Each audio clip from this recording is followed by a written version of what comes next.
12장. 예수가 마침 안식일에 밀밭을 지나갔다. 제자들은 배가 고파 밀 이삭을 잘라서 먹었다. 그런데 바리새인들이 그 모습을 보았다. 그들이 예수에게 말했다.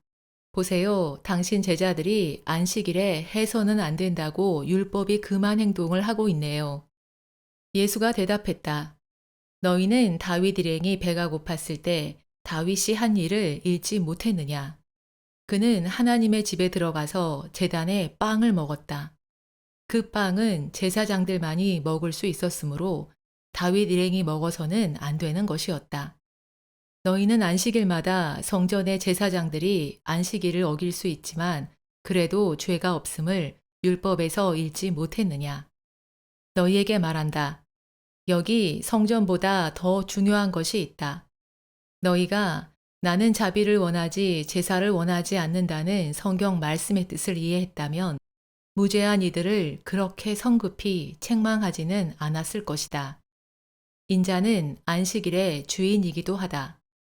예수가 그곳을 떠나 회당에 들어갔는데 마침 거기에 한쪽 손이 오그라든 사람이 있었다. 그들은 예수를 고발하려고 안식일에 치료해도 되나요? 하고 물었다. 예수가 대답했다. 안식일에 너희 양이 도랑에 빠지면 잡아 끌어내지 않겠느냐? 사람이 양보다 얼마나 더 귀하냐? 안식일에 선을 행하는 것은 옳다. 그러고 나서 그 사람에게 손을 내밀게 하고 말했다.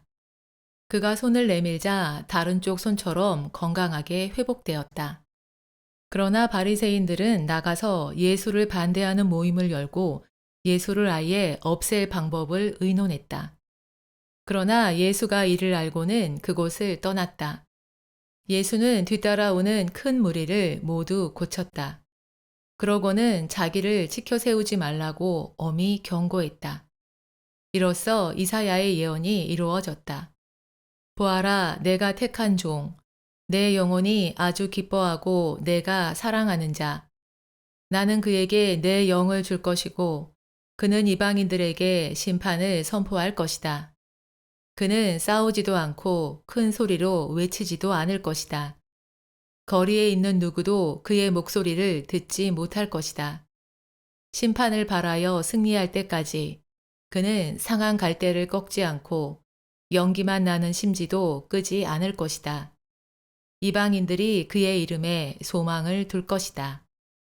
그때 사람들이 귀신이 들려서 보지도 못하고 말도 못하는 사람을 예수에게 데려왔다.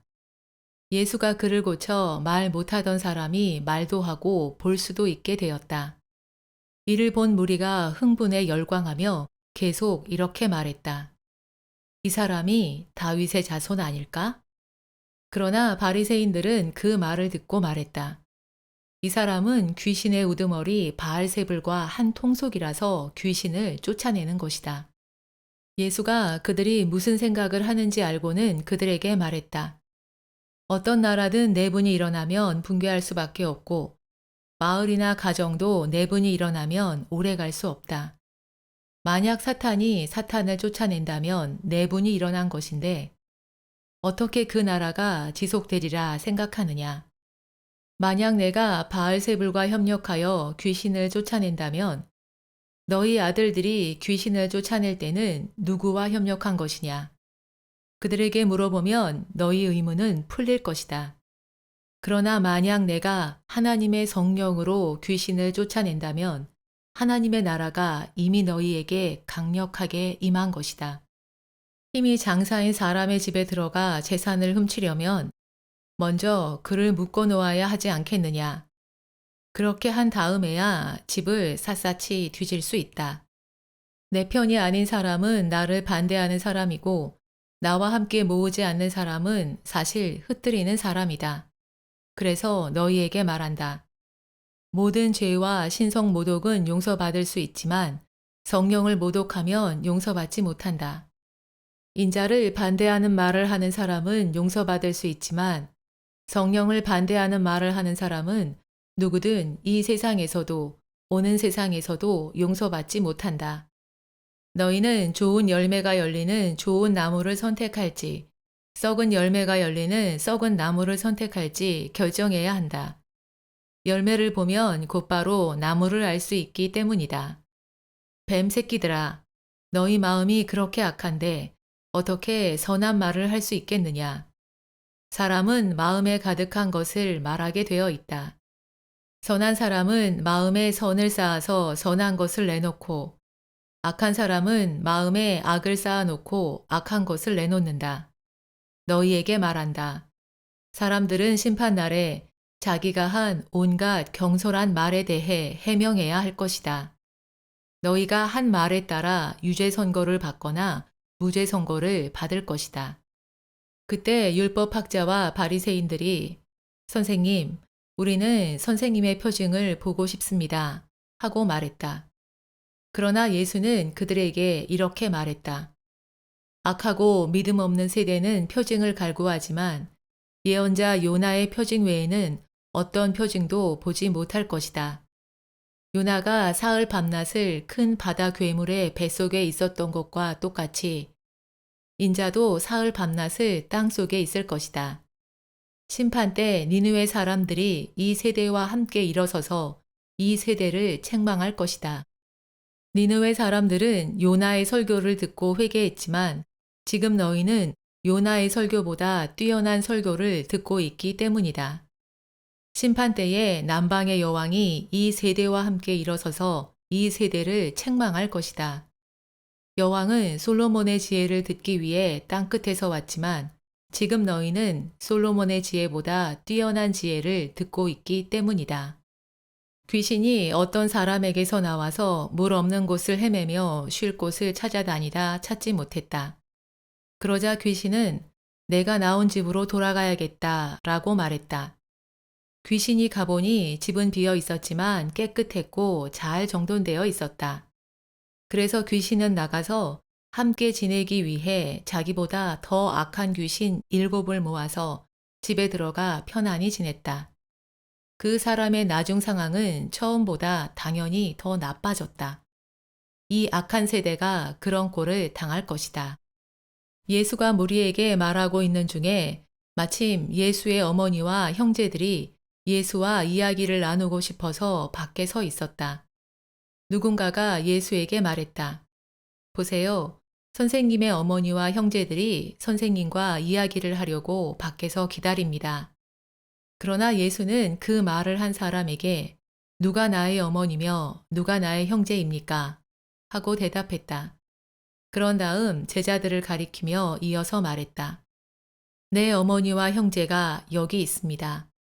하늘에 계신 아버지의 뜻을 행하는 이는 모두 내게 형제요, 자매요, 어머니입니다. 13장. 같은 날 예수가 집에서 나와 호숫가에 앉았다. 아주 큰 무리가 주변에 모여서 예수는 작은 배에 올라 앉았고 사람들은 모두 호숫가에 서 있었다. 예수는 그들에게 비유로 많은 말을 전했다. 시작은 씨 비유였다. 씨를 뿌리러 나간 사람이 있었습니다. 씨를 뿌릴 때 어떤 씨들은 길가에 떨어졌는데 새들이 덮쳐 눈 깜짝할 사이에 다 먹어치웠습니다. 또 어떤 씨들은 흙은 거의 없고 돌멩이들이 많은 밭에 떨어졌습니다.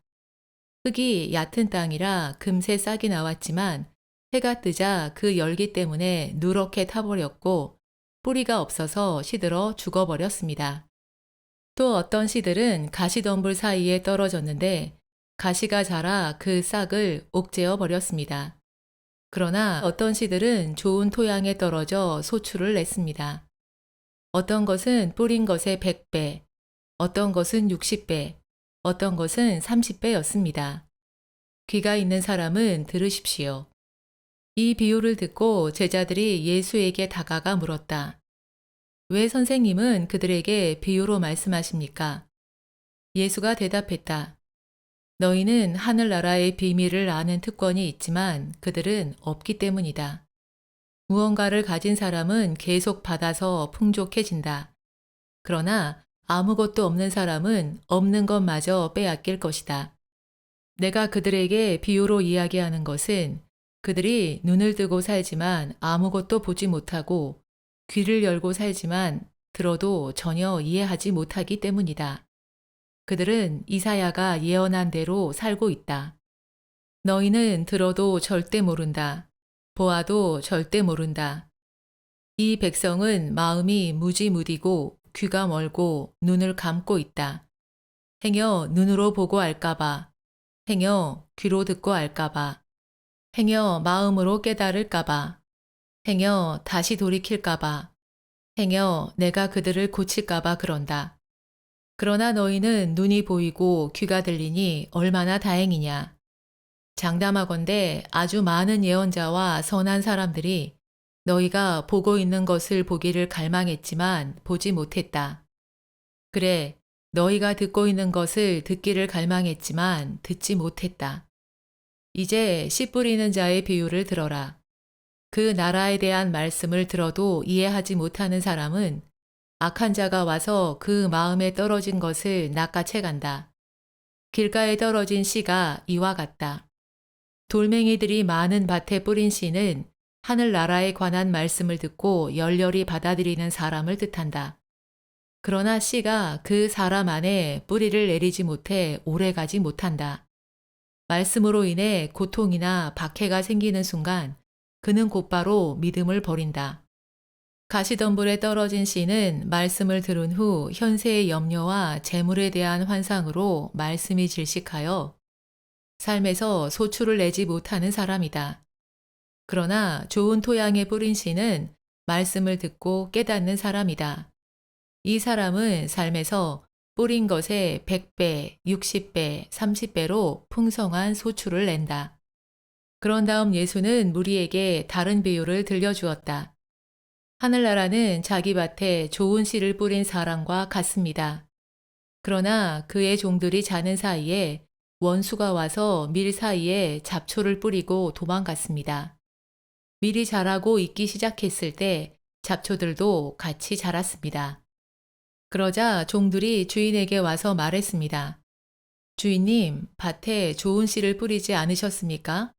이 잡초들은 어디서 온 것입니까? 주인은 내 원수가 그렇게 했구나 라고 대답했습니다. 종들은 그러면 가서 잡초를 다 뽑을까요? 라고 말했습니다. 주인은 다시 이렇게 답했습니다. 아니다. 지금 잡초를 뽑으면 밀도 뽑힐 것이다. 추수할 때까지 함께 자라도록 두어라. 추수할 때가 되면 내가 추수꾼들에게 말하여 먼저 잡초를 다 거두어 단으로 묶어 태우고 밀은 거두어 내 곳간에 넣어두라고 할 것이다. 그런 다음 예수는 무리에게 또 다른 비유를 들려주었다. 하늘나라는 어떤 사람이 자기 밭에 뿌린 아주 작은 겨자씨와 같습니다. 겨자씨는 씨 중에서 가장 작지만 가장 크게 자랍니다. 새들이 가지에 둥지를 틀 만큼 아주 큰 나무로 자랍니다. 예수는 이런 비유도 말했다. 하늘나라는 어떤 여인이 밀가루 섬 안에 넣어 모두 부풀어 오르게 한 누룩과 같습니다. 예수는 이 모든 것을 무리에게 비유로 말했다. 비유를 사용하지 않고는 그들에게 아무 말도 하지 않았다. 다음의 예언을 이루기 위해서였다. 나는 비유로 내 입을 열 것이다. 나는 창세부터 숨겨진 것을 드러낼 것이다. 그 후에 예수가 무리를 떠나 집 안으로 들어가자 제자들이 가서 말했다. 밭의 잡초 비유를 설명해 주세요. 예수가 대답했다. 좋은 씨를 뿌리는 이는 인자이고 밭은 온 세상이다. 좋은 씨는 그 나라의 아들들이다. 반면 잡초는 악한 자의 아들들이다. 잡초들을 뿌린 원수는 마귀이고 추수 때는 이 세상의 끝이며 추수꾼은 천사들이다. 잡초를 모아 불에 태우듯이 이 세상의 끝에 그런 일이 있을 것이다. 인자가 천사들을 보내면 천사들은 그 나라를 망치는 모든 것과 그 나라 법을 무시하며 사는 모든 일을 그 나라에서 몰아내어 활활 타는 불에 던질 것이다. 그들은 눈물을 흘리고 쓰라린 후회를 할 것이다. 그때 선한 이들은 아버지의 나라에서 해와 같이 빛날 것이다. 귀가 있는 이들은 들어라.